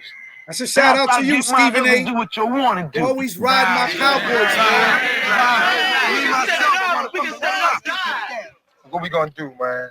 Anybody got something to say? Speak on it. The best thing to do, you know, like with that little boy and Wolf, let them fight it out and shit, you know, instead of always rumbling because a lot of them get hurt, you dig it? Now, the little boy and Wolf, they gonna do it, man. Let them do it, right? Everybody stand around. The Hawks, you know, if they say something, they look like they're going, you know, they're going to do something, and then we rolling, you know. But right now and shit, man, let's let them do what they gonna do, man. If they even look like they're gonna react, then we react. I mean, if you want to So, so then we just squash them, Jack. Right. Motherfuckers that gonna do some squash. Just fire them up, that's all, man. What the fair one doing? We can't get a fair one. The fucking all of us rule, man. There's not much a fair one is, man. Dig this, man. We might as well take our shit over there any motherfucking way, man. Because you know them punks don't fight fair. You know how they do. They know if little boy gonna whip that boy Wolf, you know they gonna try to jump in, man. Might take our shit, man. Kill them motherfuckers, man. Yeah, Fuck that. yeah. Yo, dig this. Like, if any one of them break, you dig? Don't stand in front of none of them. If any one of them break, just break on them. Fuck them up bad. Fuck them up real bad. You dig it? Game cards, all over. Who got that shit? Who got that shit with them? Everybody cool. Everybody get something. When we roll, everybody gets something. But hold your head right now. If they jump me, you understand? Do you even see any niggas, any of them crawling up on me? You understand? Fuck it, you're just brave. Because I don't want to get stabbed in my back or nothing. I don't want to get stabbed or even shot in my back. Right. But they did. If I don't get little boy the way I want to get him, I want him got it. I want him laying out. I want him got it. Because nigga need to be got. He need to be taken off of here. That's right. Who's number one? Hawks. How we gonna do it? Laws forever. Yeah, Who are we, y'all?